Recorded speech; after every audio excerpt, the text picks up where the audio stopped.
Welcome to the CEO Stylist podcast, where two unlikely CEOs come together and rewrite the narrative of what it means to be a CEO stylist. Yovanka, Loria and Kirsten Harris are on a mission, giving stylists permission to join the movement of artists breaking the mould of what is meant to be for the hair industry and creating the life and schedule of their dreams. Fast forward through many failed attempts and lessons learned in the process, it's time to level up the playing field. It's time to call BS on what's been done before. Yovanka and Kirsten are ready to share it all, defying the odds of the industry and teaching you how to do the same. Welcome back. Hi, Kirsten. Hi, everyone. You're tuning into the CEO Stylists, and we're going to get right into it. It's a ripper today. What are we talking about today? How to fire clients. Ooh, do you like that one? I do. It's kind of counterintuitive to us talking about building clients, but I think it's about working with the right fit clients, not the wrong fit. So we workshopped this one with the team, didn't we? And did. This came back through some feedback that we've had through listeners and some genuine questions. And we have a whip for those, listening to us. We have a whip every fortnight now where we get together and we analyse what's been going on and we brainstorm ideas. And this one's a ripper. And I shared a story. You want to hear my story? I do want to hear your story. Let's kick it off with a funny story. Let's kick it off. So I've had experience. I'm sure we all have had experience at some point about how to fire a client. I'll explain a story that we fired a client. It was through some really weird-ass circumstances. It was very early on in my journey in salon life. So, I guess this salon was based in the city, in Brisbane, CBD, and it was a client that she loved her dog. She was an older lady. She spent a lot of money in the salon. She used to come in most Fridays for a blow dry, and she'd have colour in between. And her dog was like her child, her baby. Having said that, though, her daughter would come in as well sometimes for these appointments, and I think she walked. I think this lady did walk with her dog. So, it wasn't unusual for this little white dog to come into the salon, had its own spot. We did have to have a conversation early on about the dog can't actually have a salon chair. And then, I don't know if anyone remembers, Kevin Murphy at one point had these coloured chalks that you could put in your hair as like a makeshift colour, pops of colour. And so it started with that. She would have her blow dry and then she wanted her white dog to have this chalk colour in. And that was fine. So we started with that and we allocated a hot pink because the dog had pink accessories. Hot pink. Real glam dog. Chalk. And then it just manifested from there of this constant asking for more stuff and really pushing boundaries. Now, we're not a dog salon. We're a human salon for humans. Having this conversation with this client that clearly she treats her pet like a human, suddenly we were breaking all sorts of rules in her life where we were, making disparaging comments about the dog and how can you say this? It's like my child. And, this thing, she'd bring it in and she'd have it sipping water out of a glass. And so you can imagine if you had no context around this and you're sitting there in the salon and witnessing this happening. You're going, I'm never fucking coming back. There's this woman. This is taking it to the extreme. Using glasses out of the salon to feed its dog. Oh, God. So anyway, had a polite conversation about firing her. And she was like so upset by it. She couldn't believe it. She said, "This will be." So you had to take that call? I had that call because the team had a relationship with this woman, and no one was game enough to have that. And she was quite as strong because typically when they're like they're quite dominating as clients. So it was a conversation that we had to have and moved on. And then somehow she came back into the business 3 months later, and so that then led me to think, well, we need to have some rules in place because this can't happen at all, like dogs, no dogs, or boundaries in general with clients. So, we obviously developed a muscle for firing clients after that, and it kind of then became a bit of a laundry list in terms of what we would say is acceptable, socially acceptable behaviour in the salon. I'm sure there's a million stories out there with our listeners about, bad stories, but that was just one incidence where it wasn't about her being poorly behaved. It was really about, setting standards in the salon and clearly, colouring a dog's fur and feeding it water and food or whatever out of crockery and glasses that belong to the salon, probably not appropriate. And of course, I guess for those listeners that allow dogs, I'm a dog mum. I love my dogs. And look at we have Maxie. We have a salon dog too. So we'll talk about it, right? Let's talk about animals in salons as an example. You will get just one person that are either are petrified through a bad experience or for whatever reason of dogs, which you would have to manage that with your dog. But it's like there's also a hygiene factor that could come into it. It's not because the dog's filthy, it's just a perception. Anyway, so we then developed a standards in terms of what was socially acceptable in terms of pets, and then it led to, I've probably got 100 stories about poorly behaved clients, but it definitely made me think about what are the rules of the business going to be. We've had other situations where just the normal stuff. But I really, like when you dig deep and you think about those clients that are poorly behaved,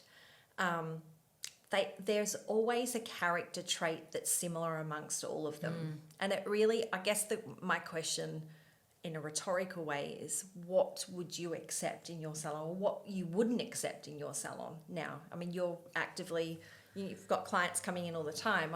I'm beyond this.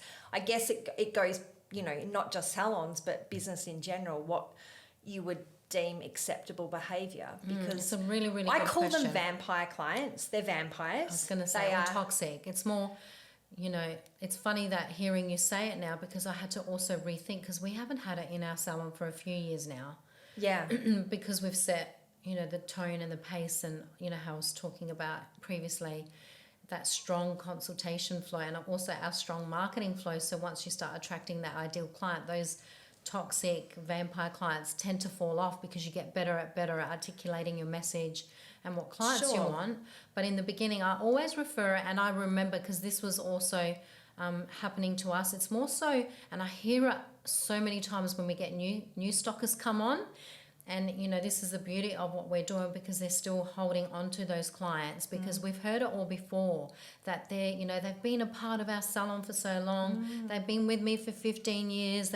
But they're so miserable with that client. And that client, I always say, and I've heard it too, when clients go up to the computer and they're like, oh, Sally Sue's coming in.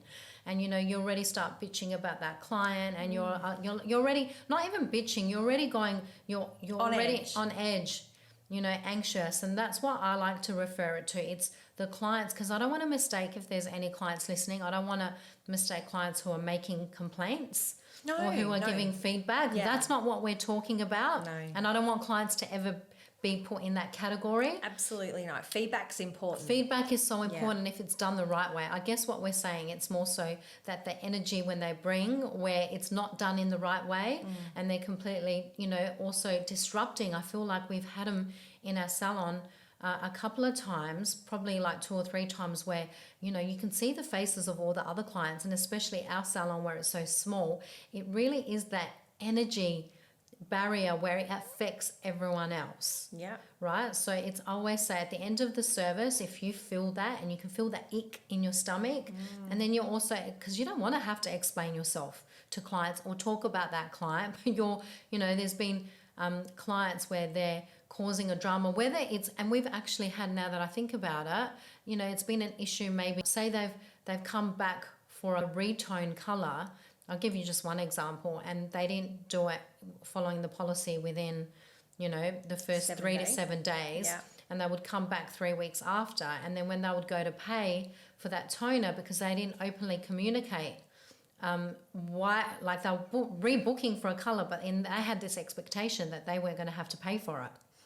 Do you know what I mean? So at the front desk, and this has actually happened now that I think about it, where they start complaining to the young girls. I don't think the salon coordinator was there that day, but she was really vocal and really rude. And so her expectation was she would 3 weeks after her service. 3 weeks after her service, because she was about to go away. Right. I wasn't in the salon that day, but she caused such a scene.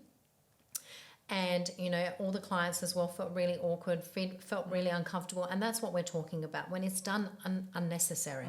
Do you know what I mean? It's also embarrassing as well, because then you feel like the fool that you know, weren't giving the opportunity to fix, or you didn't even know that it was going to have this outburst.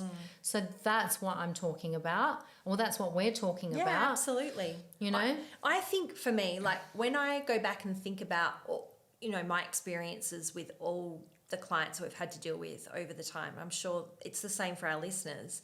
It's typically the early stages in business when you are, I say desperate cautiously, but like any new business, you are keen for a sale. Correct. And so you'll take income from wherever you can. Correct. And so your boundaries and your rules are still not developed yet. They're not developed. So you're accepting of, you know, and you'll turn a blind eye. Oh, that's Betty. It's fine. Like that's the way she is. But to what you were saying before, when you get that ick feeling, and it's, I guess maybe it's something you do need to develop and think about it. Like if those complaints that you get in your salon and the team are talking about in the staff room, you get that ick feeling, as you said, when the client's, you know, got her appointment for the day, then that's a red flag to me, that a conversation, because energetically it might not be working for them either, and it's literally a conversation you have. One thing, I'm going to jump to where we've been. You and I have been at an education event this week, and remember we went through the sales process. So I'm going to circle back to that, because this is probably relevant when you're talking about bringing clients on, and if you make money the object or the outcome, then you got to, you know, buckle up, because you're going to... You don't know what you're going to... You're going to get whatever. Correct. So when someone's, for example, developing a hair extension business inside their salon as a new service, you don't want to accept everyone or anyone, because they're going to be your biggest nightmares down the track. It's really about like that sales process that we went through. I think it absolutely could be applied in a salon environment where you're understanding the pain points, getting to the root cause of their issue, overcoming objectives, and then seeing if there's an alignment without talking about money, without solving a problem. And then, but the message, the reason why I wanted to bring this up, the key message that I got out of that sales process is you as the service provider are assessing them as a client. Correct. It should be no different in a salon. And in saying that, like now we're in a position where we don't have to do, we've, you know, opened up our books to the online booking portal, but that was the whole point why I was so protective of that that process. It really is a process. It was an application. It still is an application process. You know, saying it in a nutshell, because you get to say, it's up to you to say whether you want to select.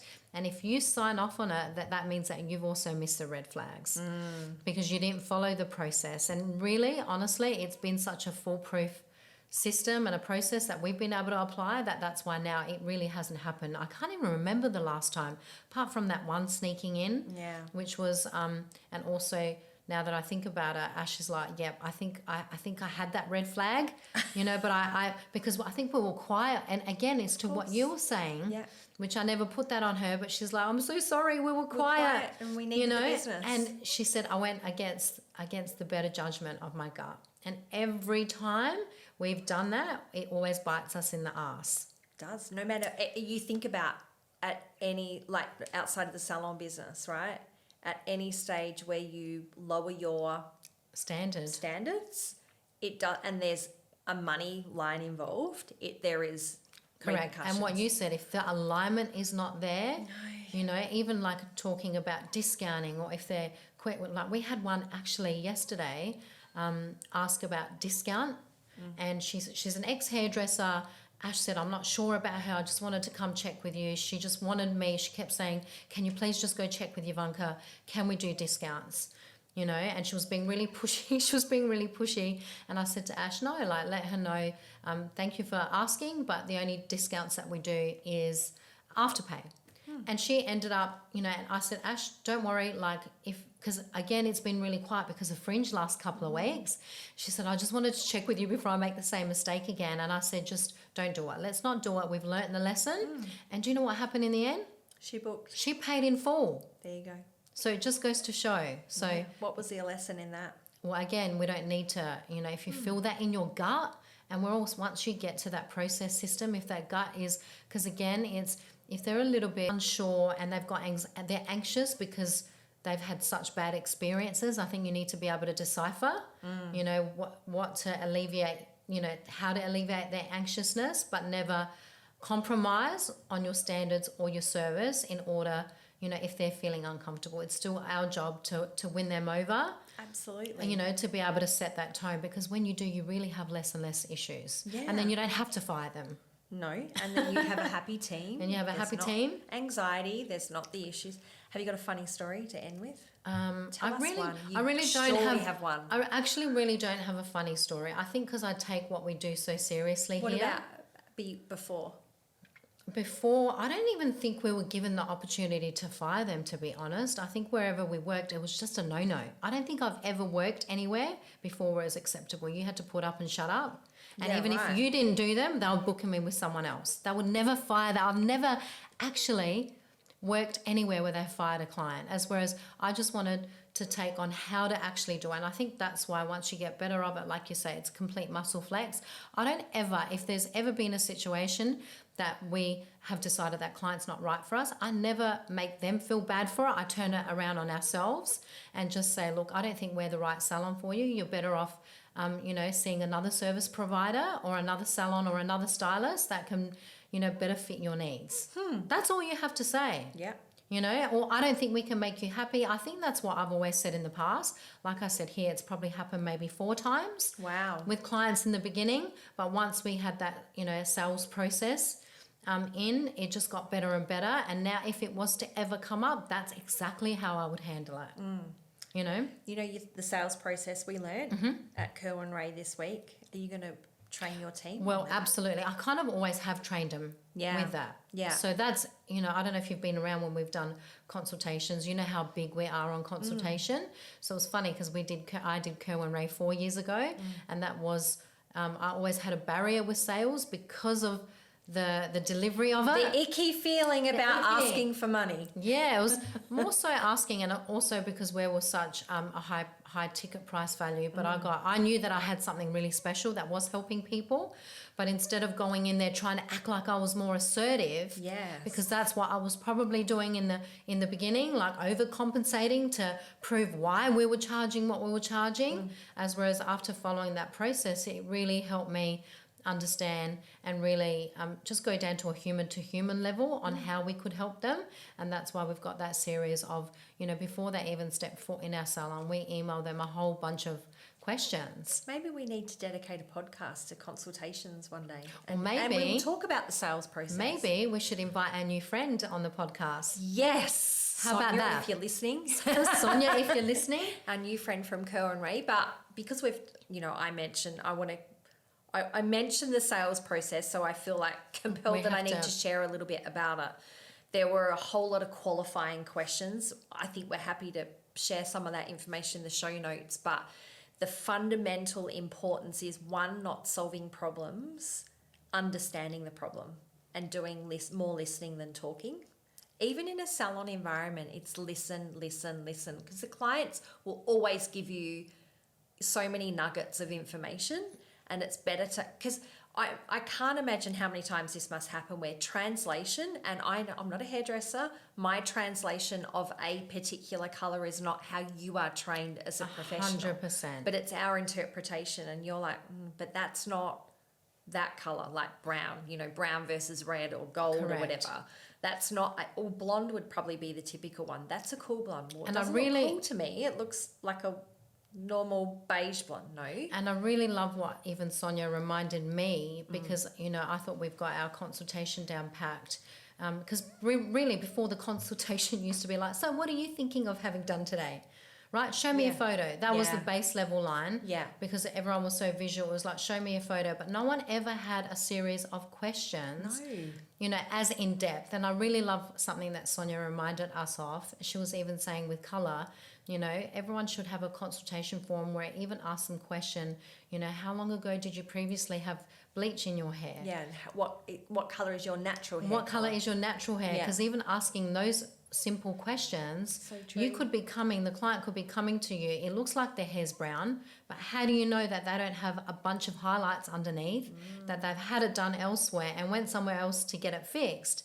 And then you go put your bleach on top, and how do you know what peroxide you're going to use? So it just goes to show the level of consultation is so important. Sales process is so important. Call it sales process, consultation, all the same thing. I mean, I know we take 20 to 30 minutes. Wow. For our consultation. Brand new. And even from what we've started to implement as well is if they're coming from other brands, because that's also like brand new as in not having an install, like just coming already with pre-existing, say they've already, they call us up and they say, oh, look, I've got someone else's wefts in the hair. Like before, I never used to take the appointment, but we have, again, a process in place. We say long-term, it's not our goal to look after someone else that has someone else's brand in their hair. Yeah. But if you're open to having us assess the hair and possibly open to having a look at having our hair, then we're open to doing one service for you. But we're very strict on guidelines. We won't colour it and we won't be washing. There's a good conversion list. It's a conversion. That's good conversion for listeners. We've been able to convert so many, because in the beginning I was like, don't take anyone. Yeah. Because you want to be super. Again, I was really strict on work with the clients that you want to work with. But then I kind of softened up because I just got to know better about what we were doing. And I thought, mate, how are these clients who have other brands, how are they going to have the opportunity to even see what you can offer without having to even meet them? So this is kind of a nice way of not rejecting them as a client. It's long-term. Integrating them. Setting the rules from the beginning that at some point we're going to have a conversation about converting you. And if we can't convert you, then we don't think we're the right salon for you. But the key message I got out of that is when you're engaging a new client in that whole process is that you're setting the rules. Correct. Instead of going, yes, it's a new client, yeah, I'll take them no matter 100%. what. And it's going to be a shitstorm down the track. Because they're going to start dictating to you what, that level, especially if they're not on par with what with the price point and different price points from different salons. That's where it can run into problems as well. And I do also want to touch to any salon owners that are listening. We charge now, we've been charging for at least 2 years, 3 years maybe for our consultation. And I feel like that's also added another level of protection for us. And it's avoided that riffraff, because clients that are willing to pay the $50, they're serious that they want to sit in your chair. I think I have spoken about this previously. We redeem off their service. Yeah. If you're a full salon service offering other services, you might be able to transfer that. Whereas with us, if you reject them as a hair extension if you cannot work with them, if you're a hair, you might, like I said, you might choose to give them a discount, or not a discount, redeemer on their colour service. Yeah. But whereas with ours, it's non-refundable. So that leads me to another question, talking about this whole qualifying and rejecting clients before they become rejecting business before they become clients. Does the salon reject many clients through that consultation process? And it's not even rejecting now. I don't still see it as rejecting. Look, if we get a couple of crazies come in, absolutely. Well, I've said it before as well. Girls know I trust my girls. If Ash or Liv, because there are two seniors that do the consultations, if they feel that ick, I straight away say, don't even question them, give them their deposit back. And then that way we've been able to foolproof that from happening. Right. So then you don't get into this awkward, then why are we recording this podcast now? For anyone else out there who also needed that little bit of... Interesting. I like that. So here's our key takeaways from this. 1, go through your client list. I'm going to make this recommendation to everyone, including myself. Like, I've got this brand new business, and I'll be really honest and say there has been a couple of incidences in the past where I've gone, these people are not aligned, and they're no longer working with me. But I didn't realise, I was just doing it because I'm like, it's not aligned, it doesn't feel right, see you later. Don't burn bridges, but I think the key takeaway is for our listeners to go through your client list, and if there is anyone that sits on that full list now, just move towards making it an action. I agree. And not being an asshole about it, just like it's not the right fit. I'm sure they're feeling the same way, and they have no other, better the devil you know than the devil you don't. would probably be how they would feel about it. But I'm sure if you gave them the door and let them walk through it, don't let the door slam in your face, I'm sure they will be fine.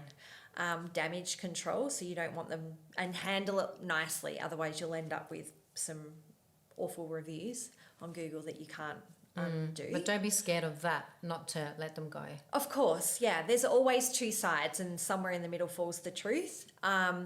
It's just perspective. And I think going forward, touching on what you said, set it up right from the beginning. The consultation process, qualifying questions. Don't be afraid to ask until you've got that information. And then if they don't fit in your criteria as a client, no matter what business you're in, hair, beauty, whatever it is, see you later. And I just have to touch on that note, because our process where they come in for a consultation, but we don't do the service on that day.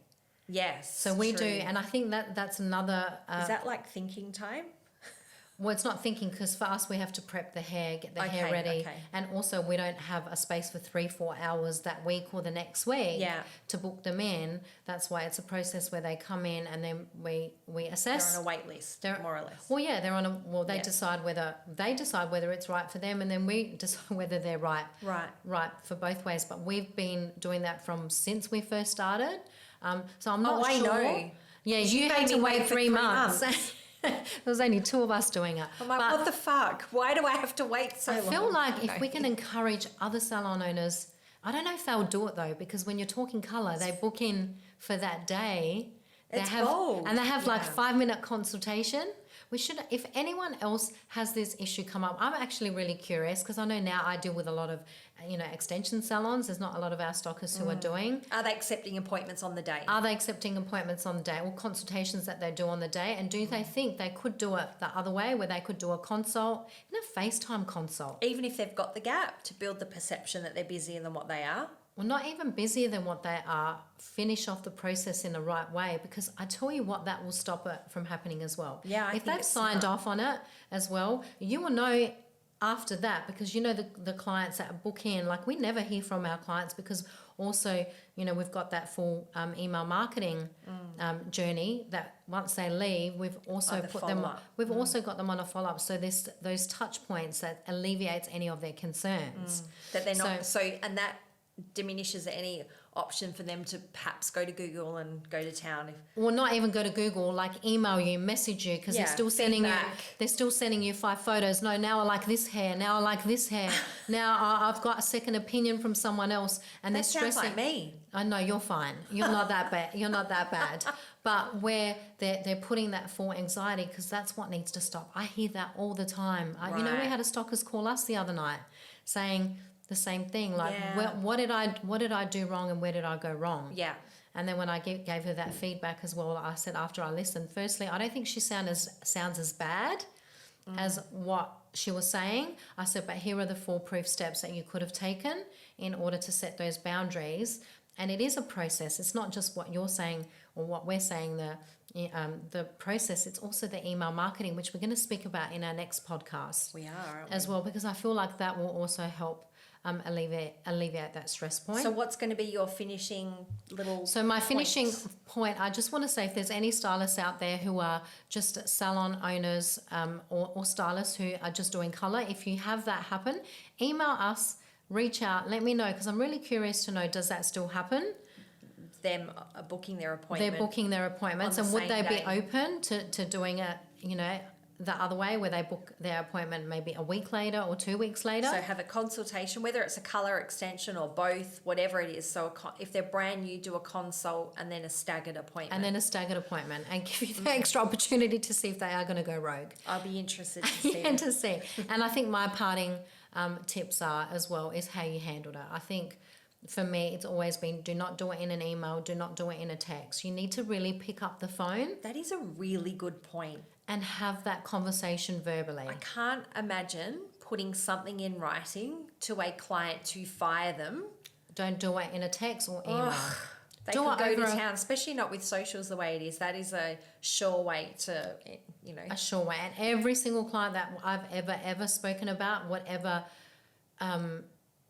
stress points we've had or issues we've had, I've always gotten on the phone call. Yes. So even if it is a salon, if you have a salon coordinator who's great at customer service, doesn't always have to be the owner, but as long as someone Is calling and is great with that, is not going to get triggered, Yeah. is going to help set the tone. I promise you, if you have a look at our reviews, we've only had, 1 or 2 in 6 years, which is still pretty good. Yeah, that's So- good. That's a very good point. Thanks Thank for you. that. All right, Amazing. Queen. That's We're it. going to wrap it up. It's Friday afternoon. It's been a massive week It's for been us. a massive. We've not been the teachers, we've been the students. How'd you Yeah, find that? Just Forever quickly? student. Forever student. I'm a forever student. I love it. We're both growth junkies. Is Have that? you caught up on your sleep? Because we didn't Hell really no. have much. No, that's another podcast. Me and my hormones. Happy hormones or unhappy hormones? That's right. I'm stable in every way. The only thing I'm not stable on is in my hormones. Fuck no, you're not. That's a whole nother thing. Let's right. go wrap up, have a drink, have a cocktail. Should we do that? After my hair's done? After Can your I get my hair. hair Or done? during your hair. All right. Let's do that. Bye guys. We'll see you next week. Bye.